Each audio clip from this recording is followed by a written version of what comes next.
Welcome back, misfits, underdogs, and little lunatics. Let's get into it. Sorry, I took the day off yesterday. I had things to do. Anyway, The Shining, Chapter 19, Outside 217. Oh, it's warm in here. It's getting hot in here. Do do do do do do. Anyway, okay, here we go. Danny was remembering the words of someone else who had worked at the Overlook during the season.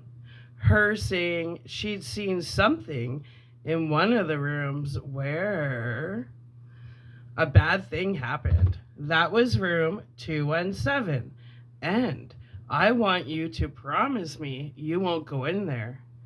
Danny. Steer right clear. It was a perfectly ordinary door, no different from any other door on the first two floors of the hotel.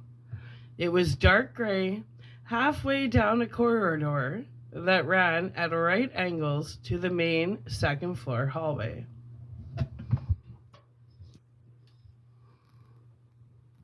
Oh, there. Mm-mm. All right.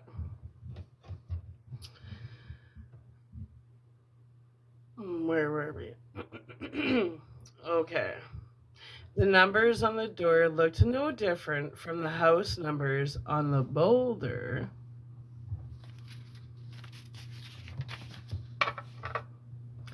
Apartment building they had lived in, A2, A1, and A7. Big deal. Just below them was a tiny glass circle, a peephole. Ooh, a peephole. Danny had tried several of them. From the inside, you got a wide fisheye view of the corridor. From outside, you could screw up your eyes 7 ways to Sunday and still not see a thing. A dirty gibe. Why are you here? Why are you here? Okay. After the walk behind the Overlook, he and Mommy had come back and she had fixed him his favorite lunch, a cheese and bologna sandwich plus Campbell's bean soup. Ew. different with different strokes for different folks. They ate in Dick's kitchen and talked. The radio was on, getting thin and crackly music from the Estes Park Stadium. The kitchen was his favorite place in the hotel, and he guessed that Mommy and Daddy must feel the same way, because after trying their meals in the dining room for 3 days or so, they had begun eating in the kitchen by mutual consent, setting up chairs around Dick Halloran's butcher block, which was almost as big as their dining room table back in Stovington. Anyway, the dining room had been too depressing, even with the lights on and the music playing from the tape cassette system in the office. You were still just one of 3 people sitting at a table surrounded by dozens of other tables, all emptied, all covered with those transparent plastic dust cloths. Mommy said it was like having dinner in the middle of a Horace Walpole novel, and Daddy had laughed and agreed. Danny had no idea who Horace Walpole was, but he did know that Mommy's cooking had begun to taste better as soon as they began to eat it in the kitchen. He kept discovering little flashes of Dick Halloran's personality lying around, and they reassured him like a warm touch. Ooh, this magic moment. Mommy had eaten half a sandwich, no soup. She said Daddy must have gone out for a walk of his own since both the VW and the hotel truck were in the parking lot.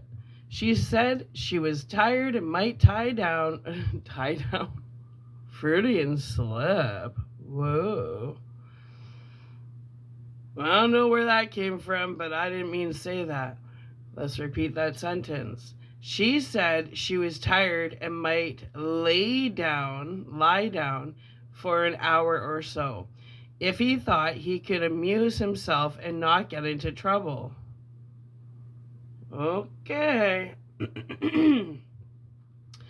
Danny told her around a mouthful of cheese and bologna that he thought he could. Why don't you go out into the playground? She asked him. I thought you loved that place, with a sandbox for your trucks and all. He swallowed, and the food went down his throat in a lump that was dry and hard. Maybe I will, he said, turning to the radio and fiddling with it.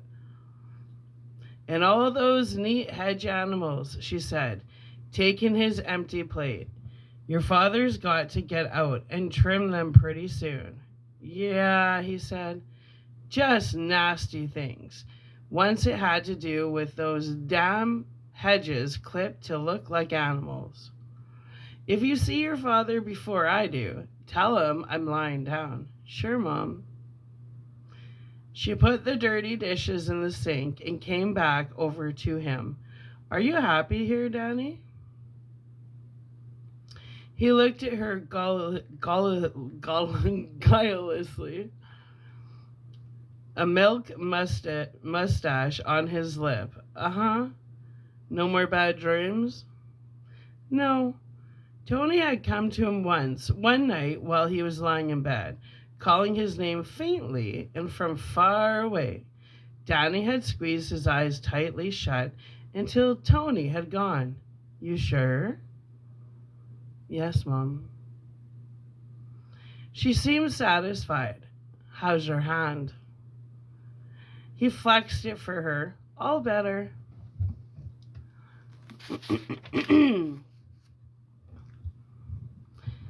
She nodded.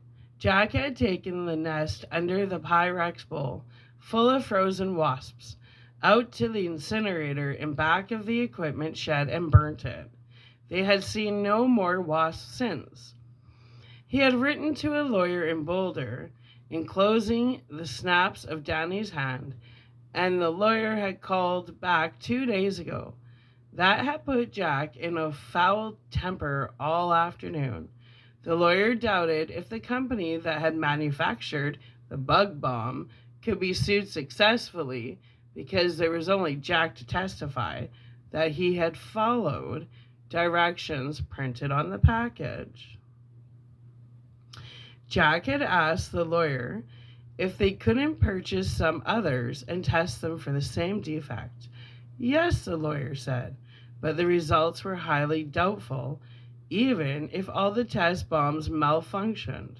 He told Jack of a case that involved an extension ladder company and a man who had broken his back. Wendy had commiserated with Jack, but privately. She had just been glad that Danny had gotten off as cheaply as he had. It was best to leave lawsuits to people who understand them, and that did not include the Torrances. And they had seen no more wasps since. Go and play, Doc. Have fun. But he hadn't had fun. He had wandered aimlessly around the hotel, poking into the maids' closets and the janitor's rooms, looking for something interesting, not finding it. A small boy padding along a dark blue carpet woven with twisting black lines. He had tried a room door from time to time, but of course they were all locked. The pass key was hanging down in the office.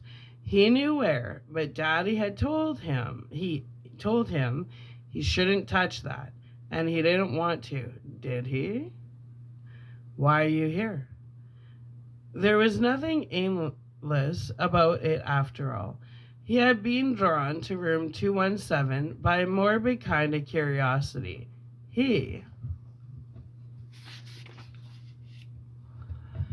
remembered a story Daddy had read to him once when he was drunk. That had been a long time ago, but the story was just as vivid now as when Daddy had read it to him. Mommy had scolded Daddy and asked what he was doing, reading a 3-year-old baby something so horrible. The name of the story was Bluebeard. That was clear in the mind too, because he had thought at first Daddy was saying bluebird, and there was no bluebirds in the story, or birds of any kind for that matter. Actually, the story was about Bluebeard's wife, a pretty lady that had corn-colored hair like Mommy. After Bluebeard married her, they lived in a big and ominous castle that was not unlike the Overlook. And every day, Bluebeard went off to work, and every day he would tell his pretty little wife not to look in a certain room, although the key to that room was hanging right on a hook, just like the passkey was hanging on the office wall downstairs. Bluebeard's wife had gotten more and more curious about the locked room.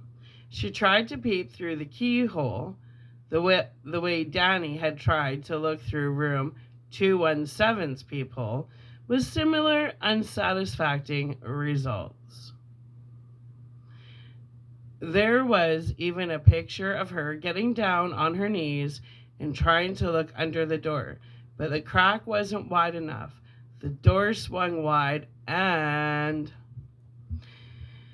the odd fairy tale book had depicted her discovery in ghastly, loving detail.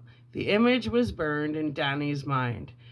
The severed heads of Bluebeard's 7 previous wives were in the room, each one on its own pedestal, the eyes turned up to whites, the mouths unhinged and gaping in silent screams. They were somehow balanced on necks raged from the broadsword's decapitating swing. And there was blood running down the pedestals. Terrified, she had turned to flee from the room and the castle, only to discover Bluebeard standing in the doorway. Weird Bluebeard. His terrible eyes blazing. "I told you not to enter this room," Bluebeard said, unsheathing his sword. "A lie.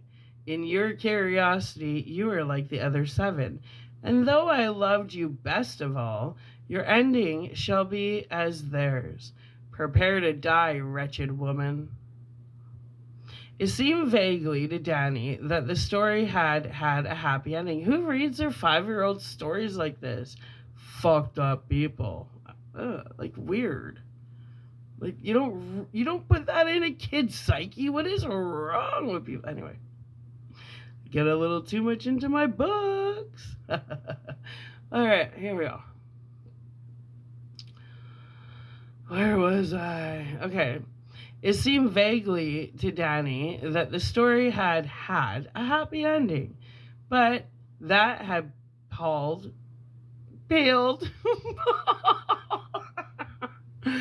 to insignificance besides the 2 dominant images. The taunting, maddening locked door with some great secret behind it, and the grisly secret itself, repeated more than half a dozen times. The locked door, and behind it, the heads. The severed heads. Ew, like Jeffrey Dahmer shit. Ugh. Well. His hand reached out and stroked the room's doorknob, almost furtively. He had no idea how long he had been here. standing hypnotized before the bland gray locked door. And maybe 3 times I've seen things, nasty things. But Mr. Halloran, Dick, had also said he didn't think those things could hurt you. They were like scary pictures in a book. That was all. And maybe he wouldn't see anything on the other hand. He plunged his left hand into his pocket and it came out holding the passkey. It had been there all along, of course. He held it by the square metal tab on the end, which had office printed on it in magic marker. He twirled the key on its chain, watching it go around and around. After several minutes of this, he stopped and slipped the passkey into the lock. It slid in smoothly, with no hitch, as if it had wanted to be there all along. I've thought I've seen things, nasty things. Promise me you won't go in there. I promise. And a promise was, of course, very important. Still, his curiosity itched at him as maddeningly as poison ivy in a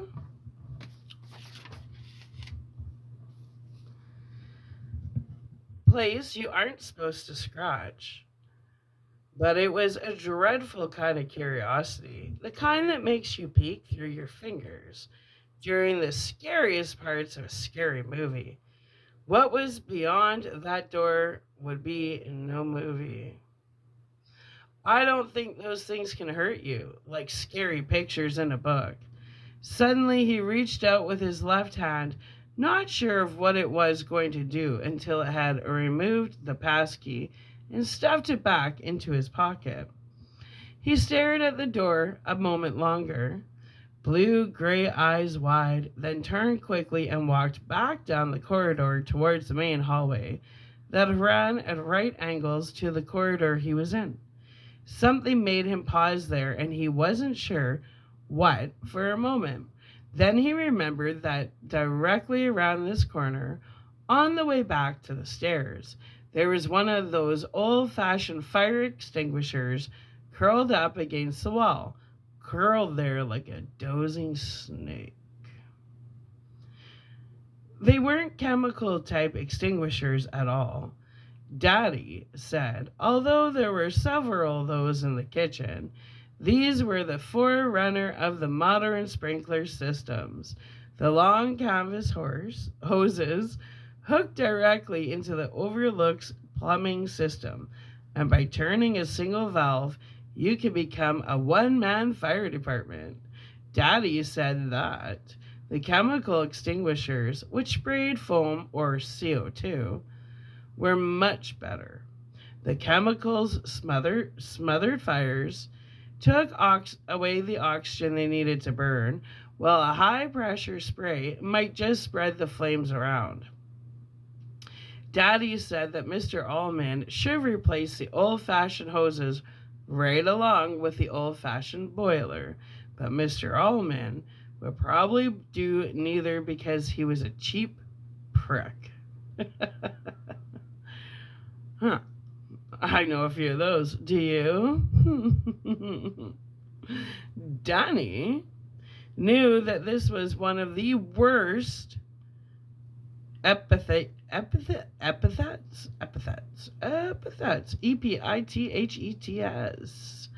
his father could summon. It was applied to certain doctors, dentists, and appliance repairmen, and also to the head of his English department at Stovington. He had disallowed some of Daddy's books orders because he said the books would put them over the budget. Over budget? Hell. He had fumed to Wendy. Danny had been listening from his bedroom where he was supposed to be asleep. He's just saving the last $500 for himself, the cheap prick. Danny looked around the corner. The extinguisher was there, a flat hose folded back a dozen times on itself, the red tank attached to the wall. Above it was an axe in a glass case like a museum exhibit, with white words printed on a red background. In case of emergency, break glass. Danny could read the word emergency, which was also the name of one of his favorite TV shows, but was unsure of the rest. But he didn't like the way the word was used in connections with that long flat hose. Emergency was fire, explosions, car crashes, hospitals, sometimes death. And he didn't like the way that those hung there so blandly on the wall. When he was alone, he always skittered past these extinguishers as fast as he could. No particular reason. It just felt better to go fast. It felt safer. Now, heart thumping loudly in his chest, he came around the corner and looked down the hall past the extinguisher to the stairs. Mommy was down there sleeping. And if Daddy was back from his walk, he would probably be sitting in the kitchen, eating a sandwich and reading a book. He would just walk right past that old extinguisher and go downstairs. He started towards it, moving closer to the far wall until his right arm was brushing the expensive silk paper. 20 steps away, 15, a dozen. When he was 10 steps away, the brass nozzle suddenly rolled off the fat loop it had been lying, sleeping on, and fell to the hall carpet with a dull thump. It lay there, the dark bore of its muzzle pointing at Danny. He stopped immediately, his shoulders twitching forward with the suddenness of his scare. His blood thumped thickly in his ears and temples. His mouth had gone dry and sour. His hands curled into fists. Yet the nozzle of the hose only lay there, its brass casing glowing mellowly, a loop of flat canvas leading back up to the red-painted frame bolted to the wall. So it had fallen off. So what? It was only a fire extinguisher, nothing else. It was stupid to think that it looked like some poison snake from Wide World of Animals that had heard him and woken up. Even if the stitched canvas did look a little bit like scales, he would just step over it and go down the hall to the stairs, walking a little bit faster, maybe, to make sure it didn't snap out after him and curl around his foot. He wiped his lips with his left hand, in unconscious imitation of his father, and took a step forward. No movement from the hose. Another step. Nothing. There, see how stupid you are? You get all worked up thinking about the dumb room and that dumb Bluebeard story, and that hose was probably ready to fall off for the last 5 years. That's all. Danny stared at the hose on the floor and thought of wasps. Each step away, the nozzle of the hose gleamed peacefully at him from the rug as if to say, "Don't worry. I'm just a hose, that's all. And even if that isn't all, what I do to you won't be much worse than a bee sting or a wasp sting. What would I want to do to a nice little boy like you, except bite and bite and bite?" Stephen King, you're kind of weird. All right. Danny took another step and another. His breath was dry and harsh in his throat. Panic was close now. He began to wish the hose would move. Then at least he would know. He would be sure. He took another step, and now he was within striking distance. But it's not going to strike at you, he thought hysterically. How can it strike at you, bite at you, even when it's just a hose? Maybe it's full of wasps. His internal temperature plummeted to 10 below zero. He stared at the black bore in the center of the nozzle, nearly hypnotized. Maybe it was full of wasps, secret wasps. Their brown bodies bloated with poison, so full of autumn poison that it dripped from their stingers in clear drops of fluid. That brings something up. I read somewhere that, I don't know, it's something the witches are doing, but there's mild doses of like arsenic will kill somebody over time, but it will show up in the autopsy report as pneumonia. So people aren't looking for poisoning. It makes me think of Brittany Murphy and her husband. Yeah. They were slowly poisoned, and it came up as pneumonia. So think of all the people that on the coroner's report say they died of pneumonia, and you're like, they were like, it doesn't make sense. Slow doses of arsenic poisoning. Anyway, I heard that somewhere, like, I don't know when, it was in the last couple of years, but I thought very interesting. These murderous people, why don't you guys just get a fucking hobby and quit killing people? Stupid. Suddenly, he knew he was nearly frozen with terror. If he did not make his feet go now, they would become locked to the carpet, and he would stay there, staring at the black hole in the center of the brass nozzle like a bird staring at a snake. He would stay here until his daddy found him, and then what would happen? With a high moan, he made himself run. As he reached the hose, some trick of the light made the nozzle seem to move, to revolve as if to strike, and he leaped high in the air above it. In his panicky state, it seemed that his legs pushed him nearly all the way to the ceiling, that he could feel the stiff back hairs that formed his cowlick brushing the hallway's plaster ceiling, although later he knew that he couldn't have been so. He came down on the other side of the hose and ran, and suddenly he heard it behind him, coming for him, the soft, dry wicker of that brass snake's head as it slithered rapidly along the carpet after him like a rattlesnake moving swiftly through a dry field of grass. It was coming for him.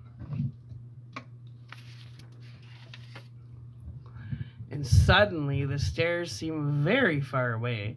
They seemed to retreat a running step into the distance for each running step he took towards them. Daddy! He tried to scream, but his closed throat would not allow a word to pass. He was on his own. Behind him, the sound grew louder, the dry, sliding sound of the snake slipping swiftly over the carpet's dry hackles. As his heels, now, perhaps rising up with clear poison dribbling from his brass snout, Danny reached the stairs and had to pinwheel his arms crazily for balance. For one moment, it seemed sure that he would cartwheel over and go head for heels to the bottom. He threw a glance back over his shoulder. The hose had not moved. It lay as it had lain, one loop off the frame, the brass nozzle on the hall floor, the nozzle pointing disinterestingly away from him. You see, stupid? He berated himself. You made it all up, scaredy cat. It was all your imagination, scaredy cat, scaredy cat. He clung to the stairway railing, his legs trembling in reaction. It never chased you, his mind told him, and seized on that thought and played it back. Never chased you, never chased you, never did, never did. It was nothing to be afraid of. Why? He could go back and put the hose right into its frame if he wanted to. He could, but he didn't think he would, because what if it had chased him and had gone back when it saw that it couldn't quite catch him? The hose laid on the carpet, almost seeming to ask him if he would like to come back and try again. Panting, Danny ran downstairs.